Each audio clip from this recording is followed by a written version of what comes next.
And welcome to today's webinar on hormone replacement therapy, currently known as menopause hormone therapy. What today is all about is me giving you the information so that you can advocate for your own health through your perimenopause transition.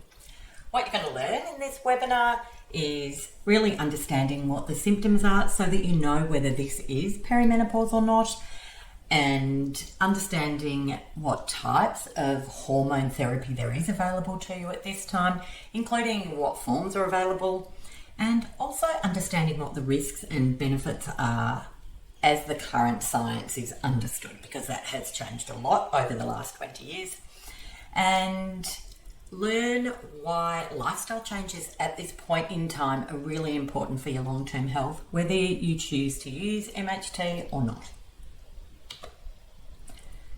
So who am I? I'm Jacinta Femin. I'm a nutritionist, a degree qualified nutritionist, and a member of the Australian Natural Therapies Association.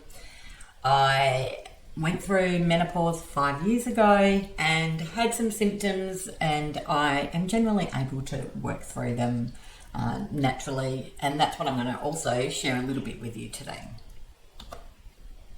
Firstly, what is the definition of menopause?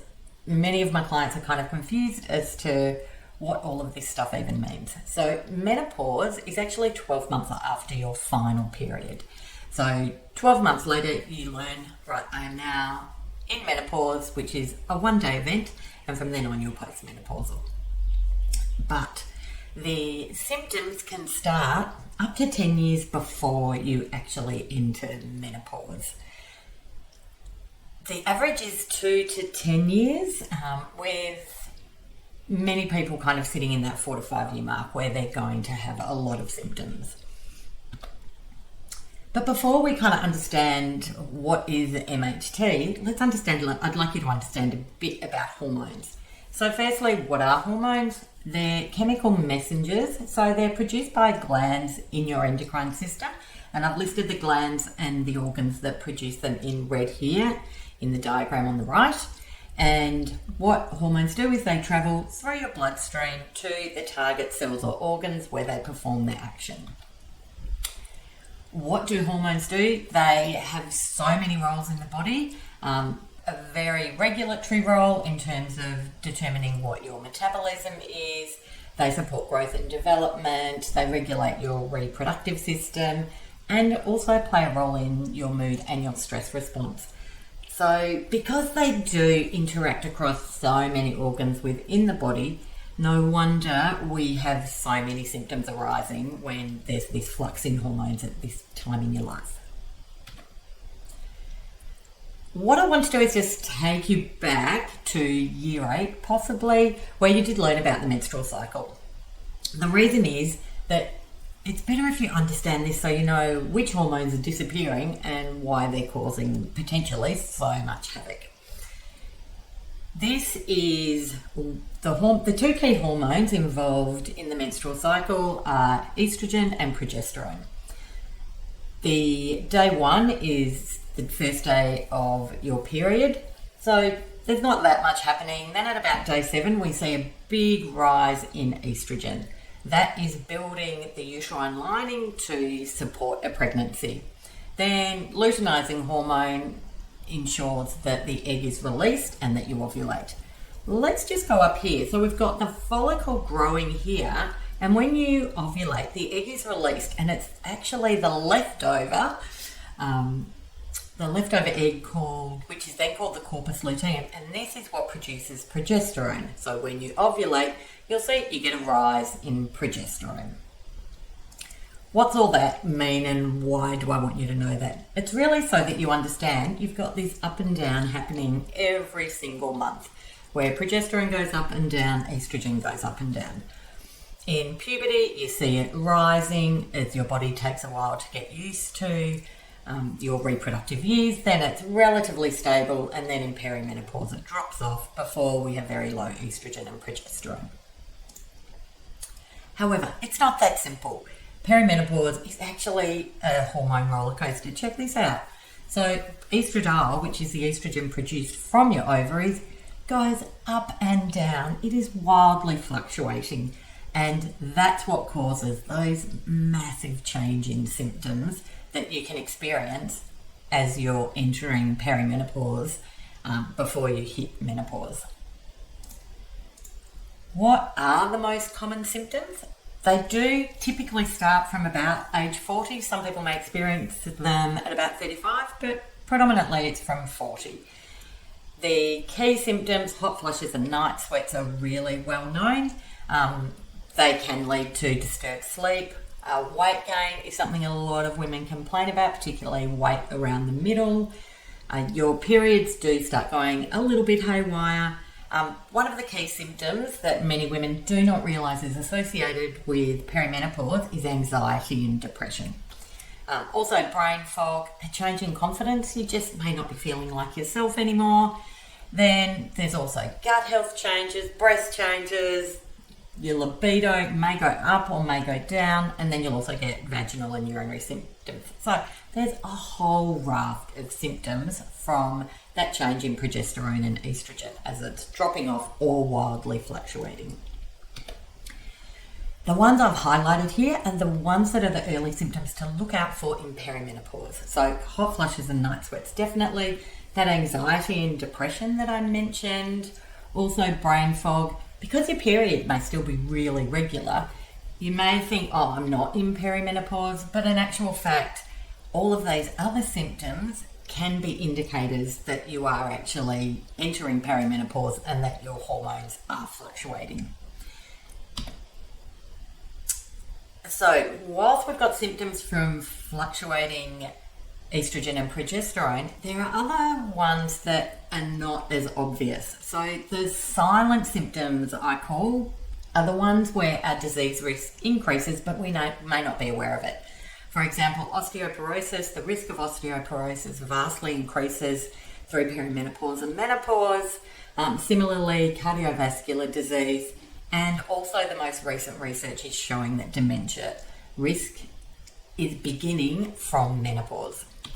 I mentioned earlier that this is a pivotal time in your life from a health perspective because of those increased risks of diseases. So the cardiovascular disease, osteoporosis, MHT alone is not going to solve those problems. Therefore, you do need to be looking at what's your physical activity. Are you eating a really good diet with nutrient-dense foods? Because if you don't get the right nutrients, you won't be able to support hormone production and you won't be able to prevent those diseases. Also, stress management. I can't remove stress from your life, but there are ways that you can actually manage your stress a bit better. And similarly, making sure you're getting the right sleep. So it's lifestyle and MHT, or just lifestyle changes to support yourself through this time and for your long-term health and better quality of life. What is HRT, MHT? The three hormones that are used in MHT are estrogen, progesterone, and also testosterone. I'm just flagging here, there are two different types. So there's bioidentical hormones, which are those that are structured the same as the hormones that your body produces. So we call those bioidentical, and then there's also synthetic hormones. Synthetic hormones don't act exactly the same as your body's hormones. And so you need to understand that they might be a little bit different. And there is also in progesterone, there's also equine sourced estrogen and progesterone, so from horses. I'm flagging here progesterone, the bioidentical, so the one that is the same as that your body naturally produces, and progestins, which are the synthetic version. And I just want to highlight that there's a few differences in these. So the oral micronized progesterone, which is the natural one, that's good for mood and sleep. It has no clotting risk, and it may also reduce breast cancer risk in the most recent studies, and it supports your heart health. Whereas progestins, which are the synthetic versions, can actually reduce your mood. They can lead to hair loss, weight gain, and that slight increased risk of breast cancer, as well as increased blood pressure. So there are a couple of differences here, which is why I encourage you to speak to your doctor about whether you're looking at a natural or a synthetic version of progesterone in particular. There are different symptoms that different hormones are indicated for, and so estrogen is really beneficial in terms of hot flushes and night sweat symptoms, vaginal dryness, osteoporosis, sleep, fatigue, and those body aches and pains that some women experience. Progesterone you need to add if you're having estrogen therapy. You do need to add progesterone therapy if you have a uterus to support the lining and prevent any increased risk of uterine cancer there. Progesterone also can support mood symptoms, anxiety, heart palpitations, and those heavy periods. And finally, testosterone is used in the case of a low libido. That's the only way you'll get it prescribed in Australia. However, it can be beneficial for brain fog as well. So what has changed? HRT was this thing maybe your mother was on and then suddenly came off it, or you've just heard there's increased risk of cancer, I don't want to go on HRT. Back in 2001, there was a Women's Health Initiative, which was a study into hormone replacement therapy. That study was ended prematurely because they found there was an increased risk in breast cancer, stroke, heart attacks, and blood clots. This was the sort of press that went around the world. As a result of that, everybody came off HRT. The scientists have recently reviewed this research, and it was a flawed study, and the people that were put on it late. So there's a lot of things I understand now, and so those risks are minimal, and there's also different types of MHT available now versus the old hormone replacement therapy. That's why you'll find that doctors are much more open to prescribing MHT for perimenopause and menopause symptoms now. So what can you do to improve your menopause transition? There is estrogen, progesterone, and testosterone are your three MHT options, but then there's also nutrition and lifestyle, and it's really a matter of you personally weighing up where you see the risks and the benefits. Talking about the risk of breast cancer, there is still a slight increased risk of breast cancer, particularly if you're using those synthetic progesterone, like progestins. If we look at this estrogen and progesterone, which is with natural progesterone, you can see that if MHT is started between 50 and 59 years old, there is no increased risk of breast cancer. So you really want to understand when you speak to your doctor, if you are considering MHT, what is the risk of the actual MHT that you're looking to use for your age group. For older age groups, yes, there is still an increased risk of breast cancer, but you also need to consider that there are other lifestyle risks that increase your risk of breast cancer too, including the amount of alcohol you consume or if you have low physical activity. So again, it's just a risk-benefit weigh up for you. What are the forms of MHT? The ones on the left, so tablets, patches, gels and sprays, these are the systemic MHT forms that you can use, which means that hormone therapy is going to affect your whole body. Then on the right, the vaginal ones are creams, gels, tablets and rings, and those ones only affect the vaginal area. So if you're having what's called genitourinary symptoms, which just means symptoms in the vagina or urinary tract, things like an increased frequency of UTIs or a very dry vagina, painful sex, the vaginal estrogens may actually be all that you need. So looking at the types of MHT, as I said, you've got the pills and the tablets, and then the transdermal. Transdermal means that it goes through the skin, and you either put a patch on, a gel on, or you spray it on, and that is still systemic. That will affect your whole body. And if you think that may be beneficial for you, because you do have estrogen receptors all through your body. Then there's the MHT creams or pessaries. As I mentioned, these are the localized ones. So if you've got vaginal or urinary symptoms, and these ones, there is no increased risk of breast cancer at all. What are the benefits of MHT? So definitely a lot of research showing that there's perimenopause and menopause symptom relief, in particular the hot sweats and hot flushes and night sweats. There's also a reduction in your risk of osteoporosis, so they can support bone health and reduce hip fractures. But there are also risks. So depending on the type or when you start, there may be an increased risk in breast cancer, and it's also not recommended to be using if you have an increased cardiovascular risk. So again, just really assess the risks and your risks versus the benefits, because if it means that you can get out of bed versus not getting out of bed, then this risk may be acceptable. But if you think, no, I'm not that bad, the benefit I'm going to get from this doesn't outweigh the risk for me, then you may just want to look at those lifestyle and food and sleeping options. There are possible side effects from MHT, and there's quite a few of those, which include headaches, nausea, cramping. You can get gastrointestinal symptoms, bloating. There is a range, but again, this is weighing up the benefits versus the side effects that you experience, and side effects are very personalised. Some people will get some people will get very few.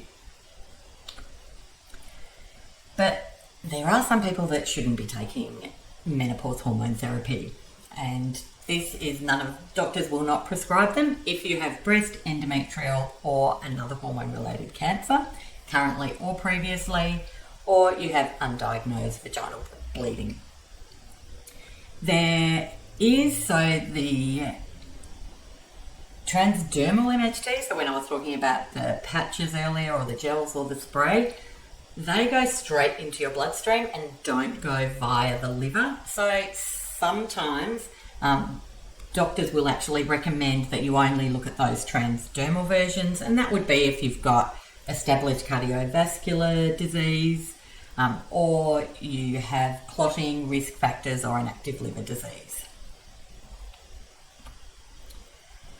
One question I often get asked is, how long is it going to take before it starts working? It can take from a few weeks to a few months, and the dosage you may need to be looking at tweaking it, and that's something that you'll be doing with your doctor. You may even need to look at a different format if one is not working, or you may have started on the synthetic version and then you may need to move to the natural version.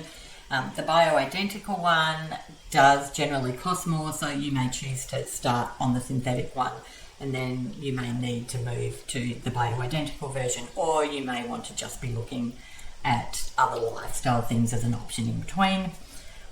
It doesn't suit everyone, and from a long-term use point of view, that's something you'll need to discuss with your doctor. But what you can do now, and you can start straight away, is improve your diet. Make sure you've got a healthy diet. Make sure you're getting regular exercise. If you're currently smoking or vaping, using too much alcohol, or even excessive caffeine, you may want to cut down on those to improve your symptoms. Getting a good night's sleep is really important too and can reduce your symptoms. And there's also a lot of evidence for soy and plant phytoestrogen foods to support you through this transitional phase, as well as CBT therapy. So why should you get my help? So we all want to stick to a good health plan, but I know it's bloody hard to do it without support. I can make you accountable for your own health because I really want you to feel fantastic again. I provide personalised and tailored advice that will fit in with your lifestyle and will actually suit your current eating and your eating style and what sort of foods you like and don't like. Also, I can provide health practitioner only supplements, so that you're getting really good supplements, which you may just need to support you through the initial phase before you improve your diet and your exercise regime. So please don't assume that MHT has all the answers. For some people it's really good, but I really hope that you also look at those lifestyle changes at the same time. Do something today. You can book a discovery call today. Talk to me about what your individual challenges are. Tell me. We can talk about what your goals are, what you want to achieve, how you want to feel. Also, I can take you through what the process is if you're working with me. I can answer any questions that you may have about what tests are required. A lot of the time I'll just be using blood tests that you will have already got through your GP and through Medicare. And we can just discuss what's the best way for us to work together. So click the link below this video. It's free, you get advice, and you can start feeling better straight away. Today we've covered off a lot. We've covered off what sort of menopause hormone therapy is available. So there's estrogen, progesterone and testosterone. They all drop as you go through perimenopause and menopause. So they may be beneficial in getting some therapy to support you through this period. We've also gone through what the risks and benefits are, and I really encourage you to weigh up what the risks and benefits are for you. I really want women through this life stage to have the best quality of life. So making that decision is a personal one, and I think something that you should all be able to do, working with your doctor to understand, what do I want from this? And also remember that it is a pivotal time for your long-term health because of those diseases that are silent, but the risk increases. So osteoporosis, cardiovascular disease, and even dementia. Now is the time to be improving your exercise, making sure you're getting the right nutrition because your nutritional needs do change as you go through this period, and also learning some de-stressing techniques. Your stress isn't going to change, but how you respond to it can. And I look forward to seeing you online. Thanks.